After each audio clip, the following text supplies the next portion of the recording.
Hello guys, आप सभी का हमारे यूट्यूब चैनल एनवी क्रिएटर में स्वागत है। जैसा कि हमने पिछले लेक्चर में पढ़ा था बनाक स्पेस। बनाक स्पेस क्या होता है, इसकी डेफिनेशन कॉन्सेप्ट हमने अच्छे तरीके से समझ लिया था। सिंपल तौर में कहा जाए कि बनाक space norm linear space plus complete space, complete sequence से मिलके बना होता है, बनाक स्पेस कहलाता है। ठीक है ना। तो बनाक स्पेस को प्रूव करने के लिए सबसे पहले हमें non linear space plus complete sequence को प्रूव करना पड़ता है, तो हमारा बनाक स्पेस प्रूफ हो जाता है। हमने जैसा कि पिछली वीडियो में कुछ सम इम्पॉर्टेंट इनइक्वालिटी देख ली थी और बनाक स्पेस की डेफिनेशन, जिसने नहीं देखी हो प्लेलिस्ट में जाकर देख सकते हैं फंक्शनल एनालिसिस में। ठीक है, तो आज हम बनाक स्पेस का एक एग्जाम्पल लेकर चलते हैं। इम्पॉर्टेंट एग्जाम्पल है, इसके तौर पर काफ़ी और एग्जाम्पल आप मदद से कर सकते हो। तो इसमें हम बनाक दिखाएंगे कि बनाक स्पेस को प्रूव करना है, तो सबसे पहले हमें नॉन लीनियर स्पेस को प्रूव करना पड़ेगा। इसके बाद हम कंप्लीट सीक्वेंस को प्रूव करेंगे। ठीक है ना। तो पढ़ते हैं एग्जाम्पल को।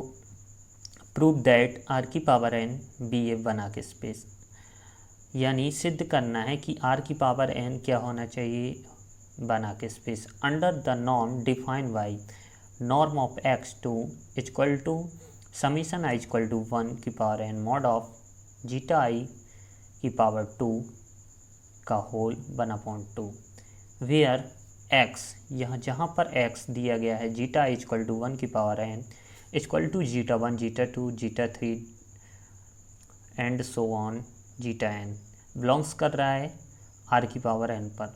ठीक है ना। तो जीटा जे भी बिलोंग्स करेगा आर, जहाँ पर फोर ऑल आई होगा। तो चलिए देखते हैं इसका सॉल्यूशन। सबसे पहले इसको प्रूव करते हैं नॉन लीनियर स्पेस। तो लिखेंगे first of all we will be prove that, सबसे पहले we will be prove that,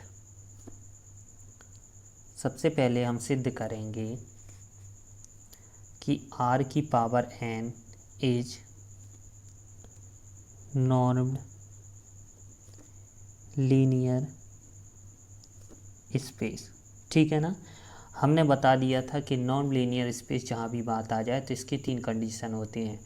सबसे पहली कंडीशन होती है कि जो नॉर्म ऑफ एक्स होता है नॉन नेगेटिव 0 होता है। सेकंड कंडीशन होती है तो norm of x equal to 0 भी हो जाता है और एक्स इक्वल टू 0 भी। सेकंड कंडीशन होती है वही होती है कि X plus Y, norm of x plus Y तो इक्वल टू होता है norm of x plus norm Y.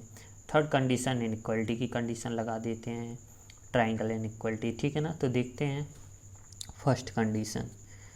तो norm of x equal to, norm of x दिया गया है समीशन आई इक्वल टू 1 की power n mod of zeta i की power 2 1/2, यानी ये क्या है, नॉन नेगेटिव 0। ठीक है ना। तो जीटा आई बिलोंग्स कर रहा है आर में। सेकेंड, तो फर्स्ट कंडीशन हमारी हो चुकी है। Second condition norm of x, जब हमारा ए नॉन नेगेटिव 0 होगा तो ये बिलोंग्स 0 में करेगा। तो लिखते हैं समीशन आई इक्वल टू 1 की पावर एन जीटा आई की पावर 2 का होल पावर 1/2 इक्वल टू भी 0 करेगा। जब ये 0 करेगा तो समीशन आई इक्वल टू 1 की पावर एन जीटा आई की पावर 2 इक्वल टू 0 होगा। तो ये भी समेशन 0। तो लिखेंगे zeta mod of zeta i की power 2 equal to 0 for all i. तो क्या हो बचेगा, zeta i mod of zeta i to 0 for all i. तो लिखेंगे जीटा आई इक्वल टू 0, यानी एक्स, जीटा आई क्या है एक्स, तो एक्स इक्वल टू 0। तो हमारी सेकंड कंडीशन भी प्रूफ हो चुकी है। फर्स्ट ही कंडीशन में हमने बताया था जब नॉन नेगेटिव 0 होता है नॉर्म ऑफ एक्स, तो norm of x non negative zero होता है, तो नॉर्म ऑफ एक्स भी जीरो प्रूव होता है। फिर इसके बाद क्या होता है, एक्स इक्वल टू भी ज़ीरो होता है। अब सेकंड कंडीशन को देखते हैं। सेकंड कंडीशन क्या कहती है कि जो norm of x plus y होता है, norm of x plus y, यहाँ पर हम क्या करेंगे कि समीशन आई इक्वल टू 1 की पावर n, यहाँ पर x हमने जैसा कि पढ़ा था, हमने इनइक्वलिटी पढ़ी थी मिनॉस की और होल्डर इनइक्वलिटी। इसमें क्या करते थे, हम x और y को अलग अलग मानते थे, ठीक है ना। तो x को हम जीटा मान लेते थे और y को ईटा। तो यहीं पर आएंगे zeta i plus eta i की पावर 2 का होल पावर 1/2। यहाँ पर हम लिख देंगे साइड में x equal to zeta i equal to 1 की पावर n बिलोंग्स कर रहा है r की पावर n, और y equal to eta i equal to 1 की पावर n ये भी बिलोंग्स कर रहा है r की पावर n में, ठीक है ना। तो ये इन दोनों की पावर होल क्या होगी, x प्लस वाई। तो ये जब इसका नॉर्म निकालेंगे, नॉर्म ऑफ x, तो क्या होगा, समीशन i इक्वल टू 1 की पावर n बाई हो जाएगा समीशन i इक्वल टू 1 की power n mod of zeta i की पावर 2 की पावर होल पावर 1/2, ठीक है ना। तो वही चीज़ इसमें देखेंगे जब ये निकाल दी। अब इनको हम क्या करेंगे, जब इनका 1/2 हुआ तो से 2 से 2 कट जाएगा, तो ये लिखेंगे, या सीधा सीधा दोनों साइड हम स्क्वायर करते हैं। तो इधर x plus Y, norm of x plus y की पावर 2, ठीक है ना, equal to summation i equal to 1 की पावर n। तो ये क्या हो जाएगा, जब इसका हमने दोनों साइड स्क्वायर किया तो 2 से 2 कट जाएगी, यहाँ ली 2 बात बचेगा, तो इसको हम लिख देंगे zeta i plus eta i multiply zeta i plus eta i, ठीक है ना। एक इसमें mod of zeta i plus eta i multiply mod of zeta i plus eta i। अब पढ़ा है कि x प्लस वाई, यानी हम ट्राइंगल इनइक्वलिटी लगाएंगे, ठीक है ना। तो ट्राइंगल इनइक्वलिटी से हम क्या कर देंगे, इनको अलग अलग कर देंगे। तो देखते हैं, norm of x plus y का square summation i equal to 1 की पावर n। अब ट्राइंगल इनइक्वलिटी से क्या करेंगे, सबसे पहले इनको अलग अलग देखते हैं, तो हम इनको अलग अलग करते हैं। तो zeta i plus less than equal to zeta i plus eta i, ठीक है ना। और क्या होगा, mod of zeta i plus eta i। हमने इस चीज़ को अलग कर दिया। यहाँ पर देखा है कि पता है कि mod of x plus y less than equal to mod of x plus mod of y, ठीक है ना। तो यहाँ पर mod of x plus y यानी mod of x plus mod of y, ठीक है ना, ये चीज़ लग गई। अब आगे देखते हैं।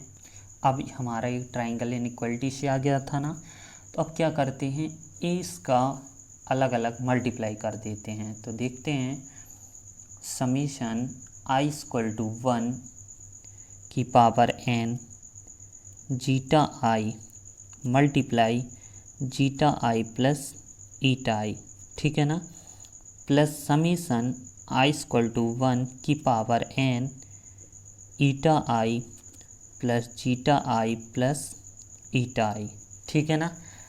अभी हमने अलग अलग कर दिया है। अब हमें अलग अलग करने पर हम देखते हैं, फिर से हम क्या करते हैं, अब हमने इसको x और y के नॉर्म में माना था ना, इसका नॉर्म निकाला था, तो हम ट्राइंगल उसी से देखते हैं। लेस देन इक्वल टू, इसको हमने क्या किया था, नॉर्म ऑफ x लिखा था ना, इसको x प्लस वाई, तो norm of x plus y, ठीक है ना। इधर norm of y plus norm of x plus Y.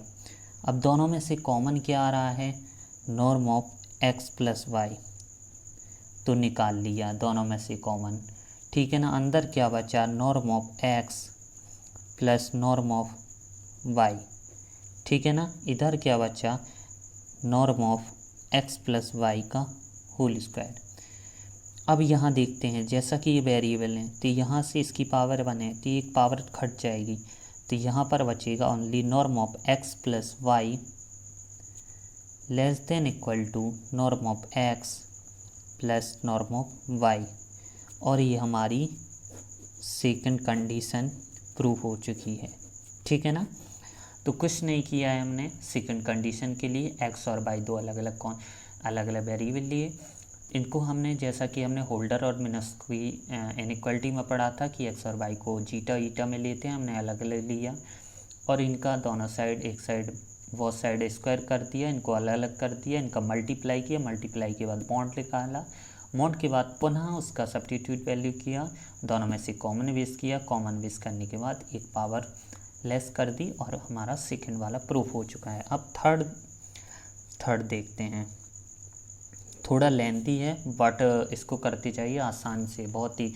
जो बनाक थ्योरम है, बनाक, उसके एग्जाम्पल ऐसे होते हैं। सबसे पहले नॉन लीनियर स्पेस को प्रूव करना होता है, इसके बाद जो हमारा रहता है कंप्लीट सीक्वेंस, ठीक है ना, कंप्लीट कन्वर्जेंट, यानी हमें कन्वर्जेंट दिखाना होता है तो हमारा कंप्लीट सीक्वेंस यानी कॉची सीक्वेंस प्रूव हो जाता है। तो लास्ट है, तो देखते हैं नॉर्म ऑफ एल्फा एक्स क्या होता है, पढ़ा है ना कि इसका क्या होता है, मॉड ऑफ में एक बार मॉड ऑफ एल्फा आता है और नॉर्म ऑफ एक्स आता है, ये हमें प्रूव करना है। तो देखते हैं इसकी वैल्यू की दी गई थी, क्या दी गई थी, समीशन आई इक्वल टू 1 की power n mod of alpha x की जगह जीटा आई की पावर 2 की पावर 1/2, ठीक है ना।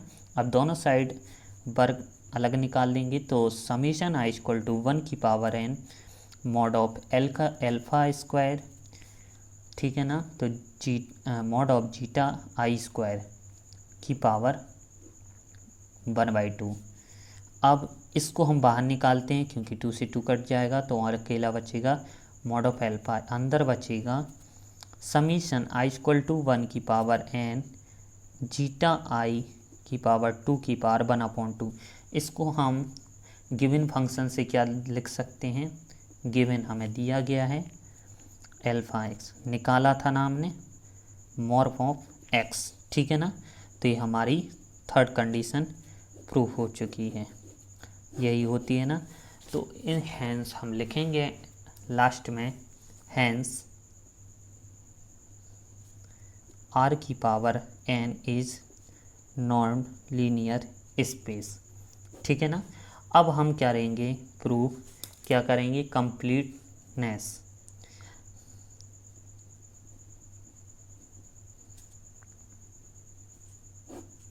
ठीक है ना। क्या प्रूव करेंगे, कंप्लीटनेस। अभी हमने प्रूव किया है नॉन लीनियर स्पेस। कंप्लीटनेस में हमने बताया था कि क्या है, कन्वर्जेंट दिखाना होता है, कन्वर्जेंट कॉची सीक्वेंस। हमने कॉची सीक्वेंस की डेफिनेशन भी बताई थी, क्या होती है कि xn minus L, norm of xn minus L less than कैसे होता है, एप्सिलॉन, ठीक है ना। तो यहाँ पर xn इसलिए नहीं लेंगे क्योंकि हम r की पावर n लेंगे तो हमारा कन्फ्यूजिंग होगा, इसलिए हम यहाँ xm लेते हैं, ठीक है ना। तो लिखते हैं let xm sequence xm be a Cauchy sequence in r की पावर n, ठीक है ना। तो गिवन हमें क्या दिया गया है कि epsilon greater than 0 there exists n not belongs कर रहा है कैपिटल N में, तो such that norm of xm minus x r less than epsilon, यानी फॉर ऑल जो एम आर है ना, m और r ये क्या होगा, greater than equal to n not से, ठीक है ना। तो लिखते हैं, वही चीज़ हम फॉलो करेंगे। यहाँ पर क्या करेंगे, जो एक्स एम रहेगा जीटा, यहाँ पर देखते हैं जो एक्स एम और एक्स आर की पावर एन में बिलोंग्स कर रहे हैं, तो एक्स एम क्या होगा, zeta 1 zeta 2 zeta 3 and so on zeta n, ठीक है ना। और जो एक्स आर रहेगा zeta 1 zeta 2 zeta 3 and so on zeta r, यानी यहाँ एम है तो ये इसकी पावर एम हो जाएगी, यहाँ आर है तो इसकी पावर आर हो जाएगी, ठीक है ना। इतना क्लियर हो चुका है। अब हम देखते हैं कि समीशन आई इक्वल टू 1 की power n mod of zeta i की पावर एम, क्योंकि एम है, माइनस जीटा आई की पावर आर मॉड 1 की पावर 2 की पावर 1/2 ए लेस देन कैसे एप्सिलॉन, जहाँ पर फोर ऑल एम और आर है ना बिलोंग्स कर रहे हैं, ग्रेटर देन है एन नोट से। अब हम क्या करेंगे, जो समीशन है आई इक्वल टू 1 की पावर एन, इनको बाहर निकालेंगे स्क्वायर, तो एक्स की पावर एक्स नहीं जीटा आई की power m minus zeta i की पावर आर, जो पावर 2 थी पावर टू से वो इसको बाहर किया, तो यहाँ ओनली होगी 2, ठीक है ना। दोनों साइड हम क्या करेंगे स्क्वायर, तो ये क्या करेगा लेस देन एप्सिलॉन स्क्वायर हो जाएगा। यहाँ लिख देंगे बोथ साइड स्क्वायर, ठीक है ना। तो बोथ साइड स्क्वायर किया तो हमारा ये चला गया। अब हम क्या करेंगे कि यहाँ पर लिखते चलेंगे कि एम और जो आर है ग्रेटर देन एन नोट, ठीक है ना।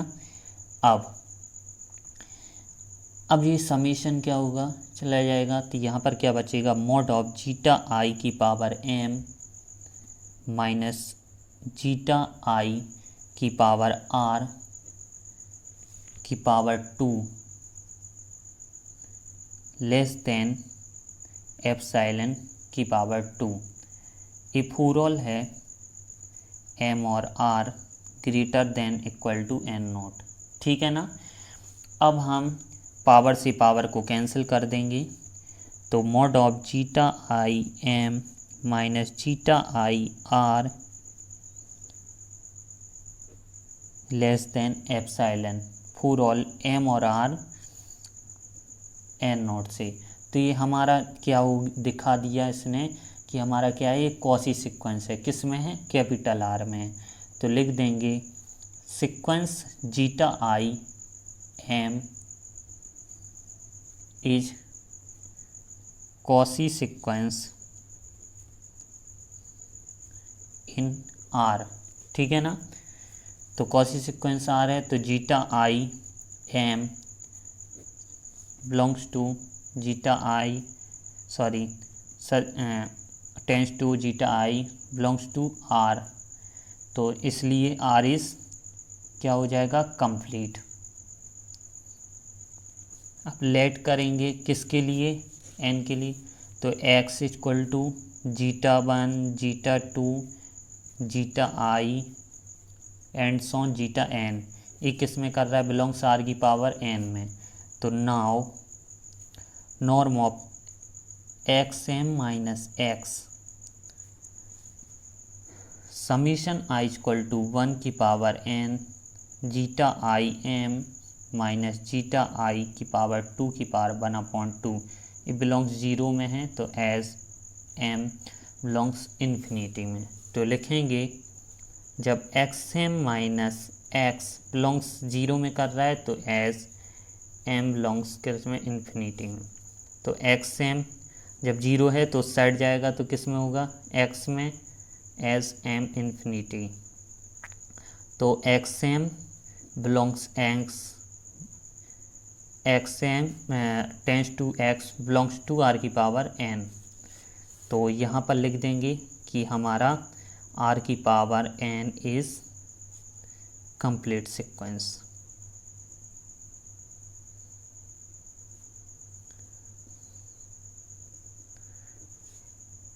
लिख देंगे कंटिन्यूसली r की power n is a Banach space. कैसे हो गए? क्योंकि सबसे पहले हमने किसको प्रूव किया था? नॉन लीनियर स्पेस को, और इसके बाद हमने किसको दिखाया? Complete sequence. कंप्लीट सीक्वेंस को कॉसी सीक्वेंस, कॉस सीक्वेंस के बाद r की पावर n को हमने दिखा दिया कंप्लीट स्पेस। ठीक है ना? तो इसी तरह से हमारी बनाक स्पेस का एक एग्जाम्पल कंप्लीट हुआ। इसी तरीके से आप बुक से और भी एग्जाम्पल शेयर कर सकते हो, लगा सकते हो। ठीक है ना? तो फिर मिलते हैं नेक्स्ट लेक्चर में नेक्स्ट वीडियो के साथ। अगर वीडियो अच्छी लगी हो तो प्लीज़ लाइक करो, नए चैनल पर नए हो तो सब्सक्राइब करो। धन्यवाद।